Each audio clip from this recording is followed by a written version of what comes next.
Assalamualaikum warahmatullahi wabarakatuh. Selamat siang. Di sini kami dari kelompok 2 akan menjelaskan hasil dari penelitian kami di Toko Pion Baja yang disusun oleh dengan saya sendiri Fitri Zazela Zahra, Desi Nurliawati, Risma Paramita, dan Elsa Lolita.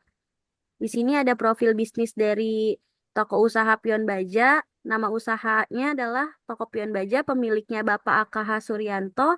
Tanggal pendiriannya tahun 2016, lokasinya di Jalan Duku Barat, nomor 26A, Lagoa, Jakarta Utara. Aspek legalitasnya, jenis atau bentuk badan hukum toko besi ini udah bergerak di bidang UMKM, perdagangan toko besi dan baja. Dalam hal legalitasnya, sudah resmi terdaftar yang dibuktikan dengan adanya kepemilikan tanda daftar perusahaan toko besi Pion Baja, surat izin usaha perdagangan atau SIUP kecil, dan nomor pokok wajib pajak. Selain itu, status kepemilikan tanah dan bangunan perusahaan juga telah terdaftar milik perusahaan dengan luas tanah 338 meter dan luas bangunan gedung 216,40 meter. Selanjutnya akan dibacakan oleh Karisma. Oke, di sini saya akan membawakan untuk aspek pasar dan pemasaran. Untuk yang di poin A, di sini ada produk. Produk yang ditawarkan di toko pion baja ini kepada konsumen berbagai macam diantaranya ada baja ringan, galvanis, holo hitam, CNP hitam, reng, holo stainless star, pipa galvanis, pipa stainless, dan spandek. Di dalam aspek pasar dan pemasaran di poin B-nya itu ada harga. Adapun harga yang ditawarkan toko pion baja ini mempunyai harga yang bermacam-macam, tergantung pada ketebalan yang diinginkan oleh pelanggan. Sedangkan yang di poin C ini ada tempat. Penentuan posisi toko usaha pion baja ini terletak di Jalan Duku, nomor 6, Kecamatan Koja, Jakarta Utara. Lokasi ini juga sangat strategis karena berada di pusat keramaian sehingga keberadaan usaha tersebut mudah dikenal pelanggan. Untuk yang di poin D itu ada promosi.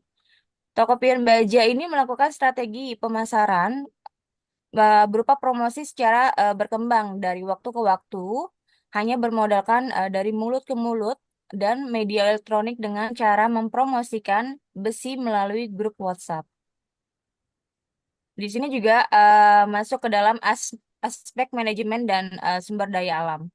Di dalam eh, visi dari toko pion baja tersebut untuk menjadi jaringan distribusi besi dan baja terkemuka di Asia dimiliki oleh masyarakat luas, berorientasi pada pemberdayaan pengusaha kecil menengah, pemenuhan kebutuhan dan harapan konsumen. Sedangkan misi perusahaan ini adalah untuk terus meningkatkan layanan dan produk yang ditawarkan serta memperluas jangkauan pasar melalui kemitraan yang strategis.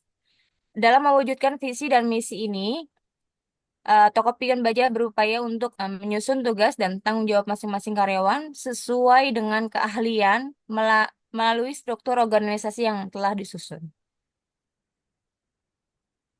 Selanjutnya akan dibacakan oleh Elsa.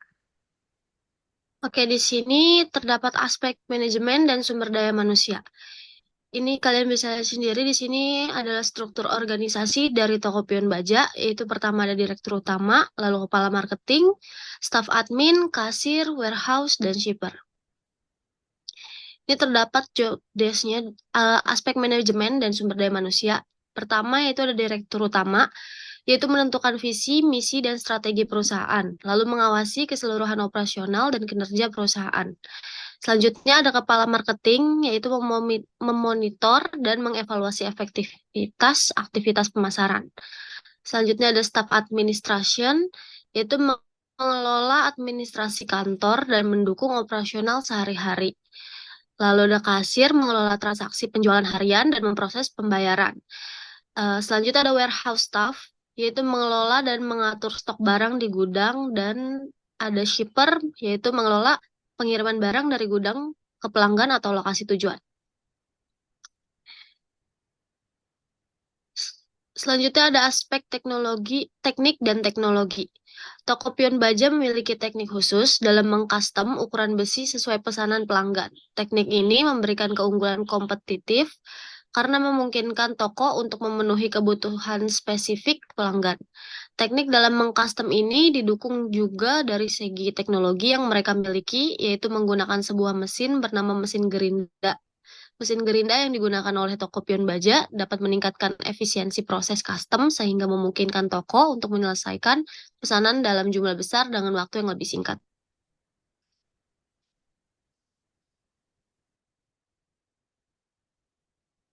Baik, selanjutnya untuk aspek finansial, di sini ada laporan laba rugi toko pion baja per April 2024. Diketahui bahwa modal awal itu sebesar 300 juta, kemudian di laporan laba rugi ada penjualan besi di bulan April di angka 220 juta, lalu untuk biaya ada biaya pembelian besi di 150 juta, biaya operasional 30 juta, gaji karyawan 16.500.000, biaya listrik dan air 2.500.000 sehingga total biaya di bulan April di 199 juta.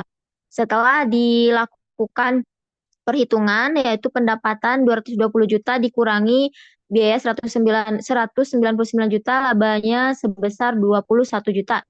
Jadi toko pion baja mendapatkan laba bersih di 21 juta. Kemudian untuk break even poinnya, yang pertama menghitung total biaya tetap terlebih dahulu. Untuk biaya tetap dihitung dari biaya operasional sebesar 30 juta ditambah gaji karyawan sebesar 16.500.000, kemudian ditambah biaya listrik dan air, total biaya tetap listrik dan air sebesar 2.500.000 sehingga hasilnya untuk biaya tetapnya di 49 juta. Kemudian yang kedua menghitung kontribusi margin di mana pendapatannya dikurangi biaya variabel kontribusi margin 220 juta dikurangi 150 juta sebesar 70 juta.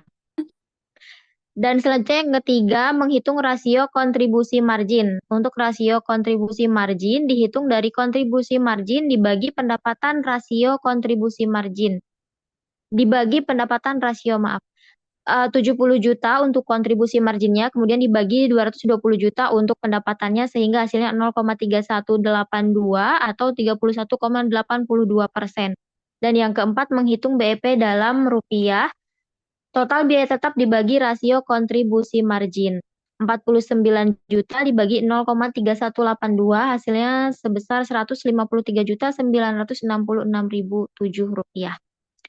Dan untuk selanjutnya yang kelima, menghitung waktu untuk mencapai BEP. Waktu yang diperlukan untuk mencapai BEP dihitung dengan membagi modal dengan laba bersih bulanan. Diketahui untuk modal awal tadi sebesar 300 juta, kemudian laba bersihnya sebesar 21 juta. Sehingga waktu yang diperlukannya adalah sebanyak 14,29 bulan. Penjelasannya untuk penjualan di atas BEP. Jadi dari perhitungan di atas tadi, BEP toko besi adalah sekitar 153.966.007 rupiah dengan penjualan sebesar 220 juta rupiah. Toko ini telah melampaui BEP yang berarti toko ini menghasilkan laba. Kemudian untuk laba bersih, toko menghasilkan laba bersih sebesar 21 juta, menunjukkan bahwa setelah menutupi semua biaya tetap dan variabel, toko ini masih mendapatkan keuntungan. Dan yang ketiga, margin keuntungan. Laba bersih dibagi total pendapatan 21 juta dibagi 220 juta sama dengan 9,55%. Margin keuntungan sebesar 9,55%.